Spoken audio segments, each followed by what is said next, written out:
The wind died at the tree line.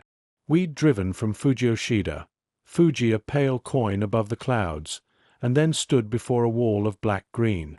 A sign at the trailhead carried emergency numbers and a plea to reconsider. Yumi translated. "Talk to someone," she said, tugging her hat lower. Max stared at his boots like the message had picked him out. He'd dragged me to Japan under the banner of adventure, a word he used like a dare. "We're just visiting," I told the trees. Soto, our guide, checked our packs. Extra layers, food, headlamps. "Stay on the rope lines," he said, tapping the thin white cord strung between trunks. "The ground can swallow you. Lava tubes, sudden holes. Compasses can be wrong. Do not follow ribbons. They are not for us." "How can a compass be wrong?" Max asked. "Mineral," Soto said, lifting his own. "If you cannot hear the road, you've gone too far." Yumi smiled above her notebook. "Folklore student field trip," she said. "Promise to document everything?" "I'll try not to embellish." The forest took our footsteps the way snowfall takes sound, softly, then completely. The floor was a quilt of roots, moss, and porous rock that gave underfoot. Branches knitted a low ceiling. Within 20 meters, the road hushed. It felt like a church after a storm.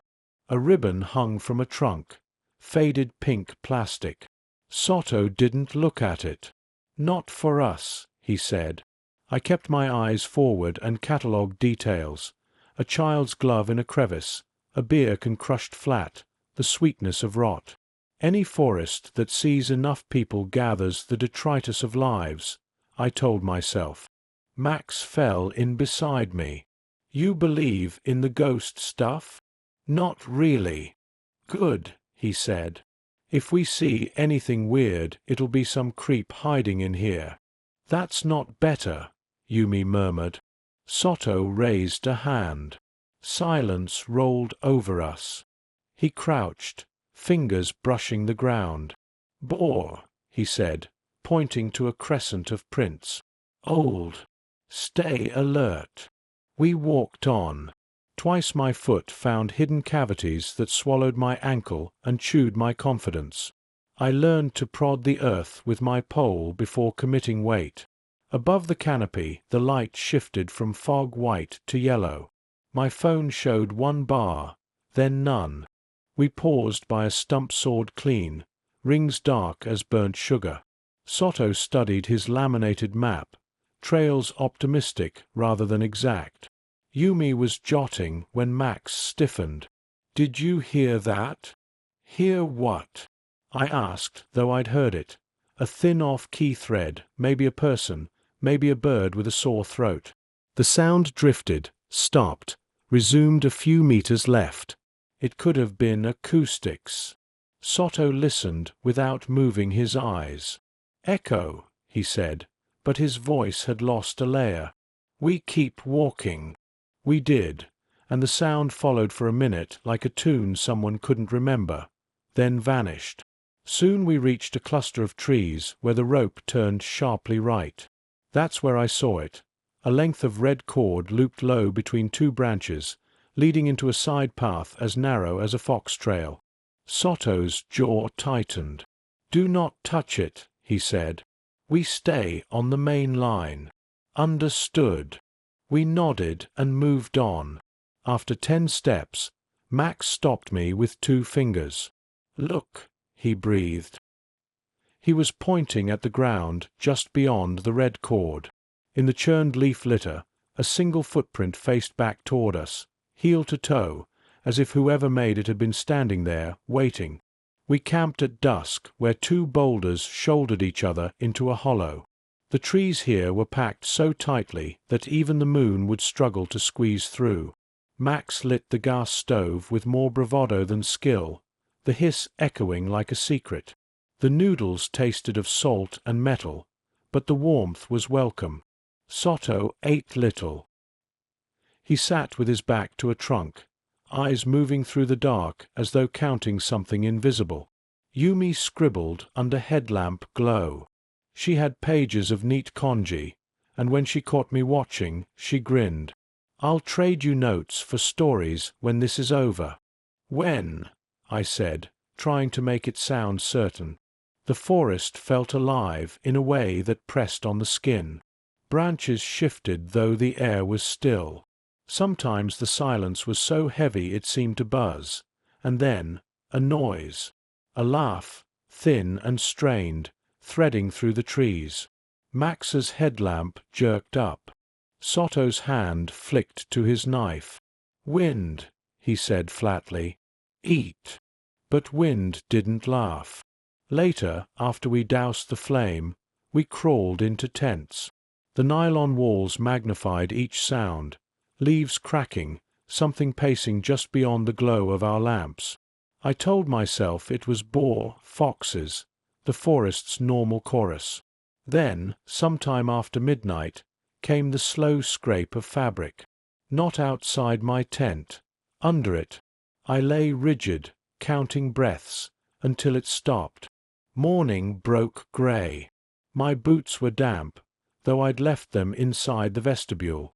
Max emerged wild-eyed, claiming he'd heard someone walking circles around us.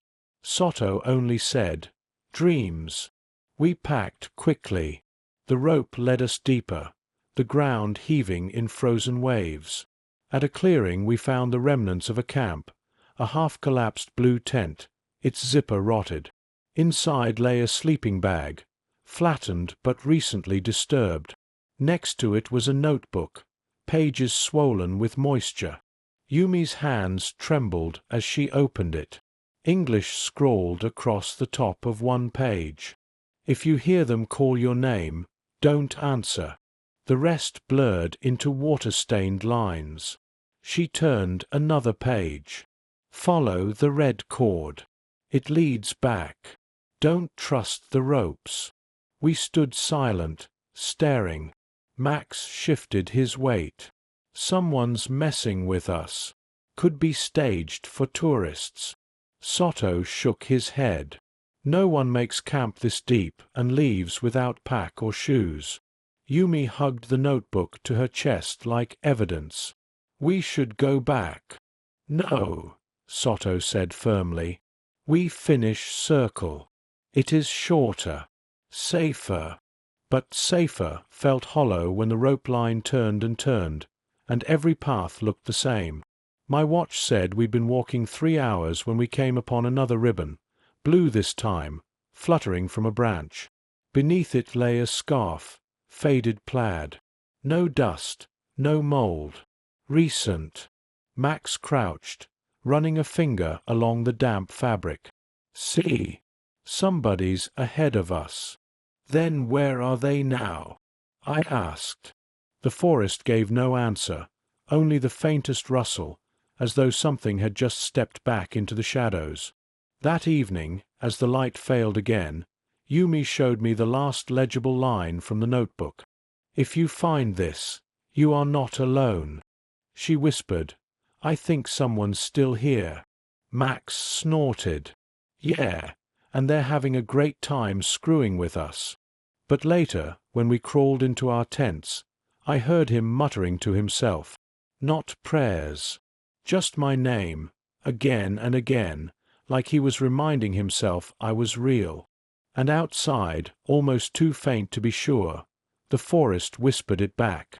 By late morning the fog had thickened to a low ceiling, turning the forest into an underwater room where everything arrived half a second after it existed. The rope line led us through a field of tangled roots like petrified waves. Twice Yumi stumbled. The second time she skinned her palm and laughed too brightly, like the sound would cauterize the fear. We took a break by a tree whose trunk had split and fused around a basalt boulder, bark puckered against stone like scar tissue. Max cracked a joke about the forest digesting rocks. No one laughed. He looked pale, edged thin by a bad night. He tugged his beanie down and scratched at his wrist until Soto flicked his eyes at him and he stopped. "Compass says north is there," Max offered, pointing left. Soto didn't look. "Compass lies here. Rope is truth." He said it like a catechism and started walking. We found the shrine an hour later. Not a torii gate or a grand altar. Just a cluster of worn Jizo statues arranged on a mound of volcanic rock, their faces smoothed to sadness, their stone bibs green with lichen. Coins glinted among bottle caps and cigarette butts. A child's blue car, sun-bleached, sat on the central stone. Someone had tied white paper strips to a branch overhead. They rattled without wind. Yumi stepped forward reverently. "Jizo protect travelers," she said, "and lost children." A strip of red cloth fluttered from a low branch nearby. Not cord, fabric, torn from a shirt. Soto froze, gaze locked on it. For the first time he looked less like a guide than a man at a graveside. "What is it?" I asked. He didn't answer. He knelt by the central statue and pressed his thumb to a smear of brown along the base. "Not rust." His jaw worked, and then he stood. "We go." "Wait," Yumi said softly, tracing a carved line of kanji on a side stone. She read it aloud, stumbling on the last character. "Keishite. Give it back. Or return." "Return what?" Max asked. Yumi shrugged. "Could be anything. A wallet. A life. Folklore asks the wrong questions on purpose." Max rolled a coin between his fingers, then set it down on the stone like he was paying a toll. "There. Returned." We didn't linger. The rope dipped into an area where the ground crusted over hollow tubes. The air was colder here, breathing up from below. My pole found a spot that sounded empty. I stepped wide, avoiding it, and then Max, a half step behind, cursed as the surface gave way. He dropped with a jolt, snow angel arms flaring, his hips vanishing into a hole that had been a harmless depression a second before. "Don't move," Soto snapped. Max didn't need telling. His face went gray, eyes huge. I belly crawled toward him and grabbed his forearms while Soto uncoiled a length of webbing with the speed of a magician, looping it under Max's shoulders. Yumi wedged a branch under the lip. When we hauled, the ground around the whole side, threatening collapse. I could hear Max swallow gulping air through his teeth. We got him out. His shin was scraped raw, and his ankle twittered under his weight. "I'm fine," he lied, then tried to stand and hissed.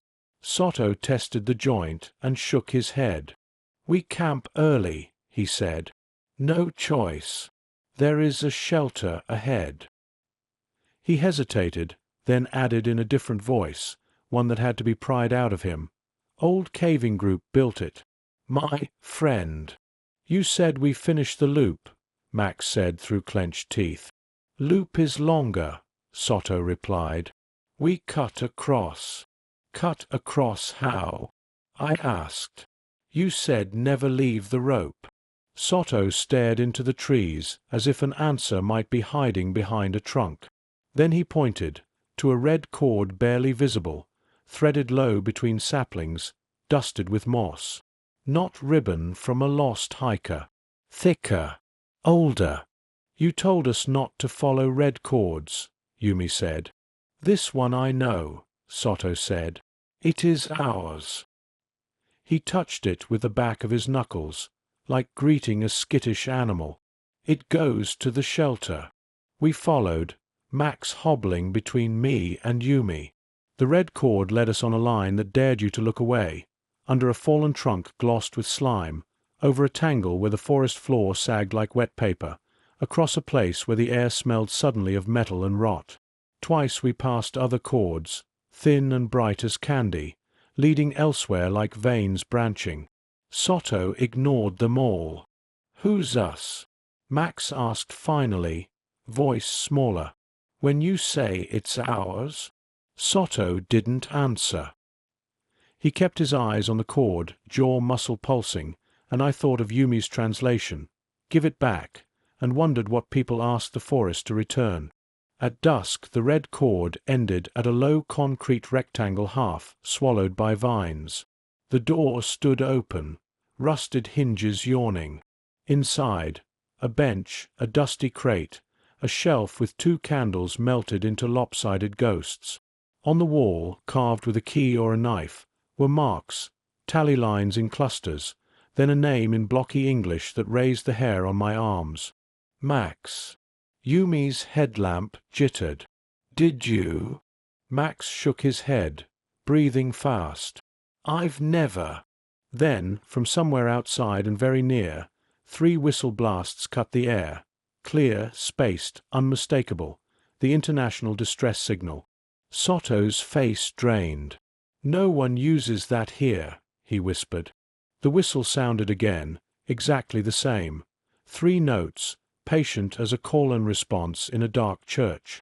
The whistle echoed once more, then fell into silence so complete it seemed we'd gone deaf. My throat clenched. Max leaned against the wall, face shining with sweat, ankle trembling beneath his weight. Yumi pressed her notebook shut like closing a prayer. "Someone needs help," I whispered. "No," Soto said. His voice was sharp, brittle. "Too perfect. A trick." "By who?" Max shot back. "Ghosts." No one answered. We stayed inside the shelter until the candles guttered down to wax puddles. When the whistle didn't return, Soto finally said, "We move at dawn." His hands shook as he tied the door shut with the last of the cord, as though that could keep anything out. Sleep was impossible. I heard shuffling outside, a dragging rhythm like someone pulling a sack across leaves. Yumi mouthed, "Did you hear that?" through the glow of my headlamp. I nodded but kept still. Around midnight came a new sound, my name whispered clearly, just beyond the concrete wall. The same cadence Max had repeated to himself the night before. Morning found us brittle, hollow-eyed. Max couldn't walk without us bracing him, so progress was slow. The red cord led on, but the forest had grown stranger, trees bent in odd curves, roots coiling like intestines above the soil. Twice I thought I saw someone ahead, a pale figure slipping behind trunks. When we hurried forward, there was nothing, only more ribbon, more silence. At noon, the cord split. One branch went left, frayed and loose. The other veered right, freshly tied, its knots neat. "Which way?" I asked. Soto stared too long. "Right." But Yumi crouched, fingers grazing the ground. "These prints," she said softly. "Fresh. Heading left." She showed me, boot treads half filled with dew. Max groaned. "If someone else is out here, we should follow them." "Not safe," Soto muttered. Yumi's gaze hardened. "Safer than following a rope someone tied last night." We argued until the air itself seemed to tighten, the forest waiting. In the end, fear made the choice for us. We followed the fresher prints. They led down a slope into a pocket where the forest floor opened like a throat. A sinkhole wide and black, cords dangling into it like veins. Around the rim, scraps of fabric fluttered, scarves, gloves, shreds of shirts, all tied as markers. Some were faded to threads. Some still carried color. Yumi's hand flew to her mouth. "This isn't a trail. It's a graveyard." The prints ended at the edge.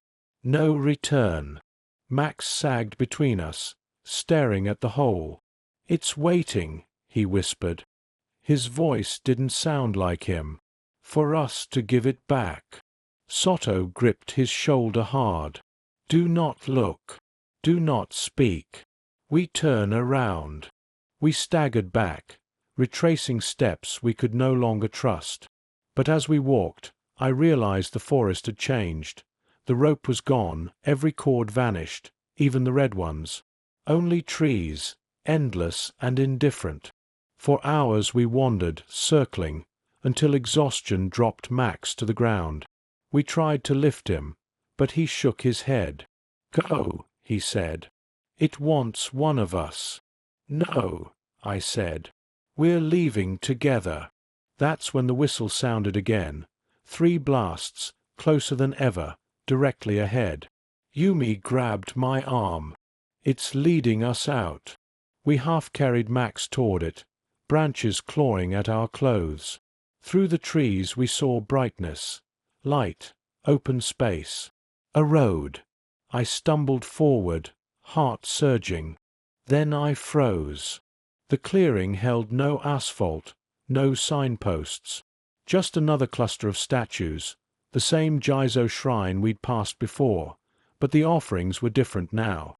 My stomach flipped as I saw them. My water bottle, Yumi's notebook, Max's beanie, laid neatly on the stones. Behind us, the whistle blew one last time, low and deliberate, like someone reminding us that leaving was never really an option.